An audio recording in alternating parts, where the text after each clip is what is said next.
Le Dakar maintenant avec la 10e étape aujourd'hui entre La Serena et Santiago au Chili. Les concurrents sont enfin sortis du désert de l'Atacama. Il s'agit d'une spéciale de 238 km. Durant la course, ce sont 2 millions de litres d'essence qui vont être consommés, ce qui génère forcément une vraie pollution.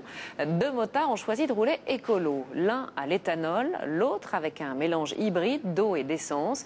C'est une première et c'est peut-être l'avenir de la course. Sur place, Julien Benedetto, Régis Maté. À la nuit tombée, il sort le précieux liquide de sa cachette. André Lenoble, motard écolo, est le seul concurrent à rouler à l'éthanol. Autorisé, mais pas fourni par l'organisation. Alors l'aventurier s'est débrouillé pour l'importer de France. Selon lui, l'éthanol a réduit d'au moins 40% ses émissions de CO2.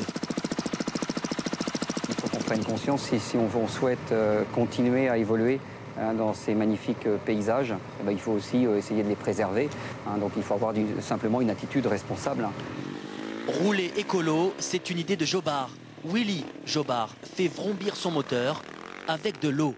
D'abord transformé en gaz, puis mélangé à l'essence. Voici le premier véhicule hybride de l'histoire du Dakar. Résultat, sa consommation de carburant a baissé de 10%.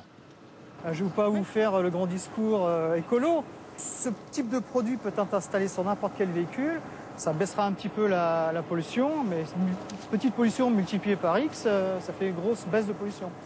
Caprice d'illuminés ou démarche visionnaire, les pilotes ne sont pas tous d'accord. Évidemment, tout le monde veut passer au bio, mais c'est le futur. C'est pas les courses auto-moto qui font qu'il y a le problème de réchauffement de la planète, tout ça. Moi, je serais plutôt pour une énergie électrique. Je trouve que l'énergie électrique a plus d'avenir. Dakar et écologie peuvent-ils faire bon ménage? Selon une récente étude, la pollution générée par les 2 semaines de course correspond à une journée de pollution sur le périphérique parisien.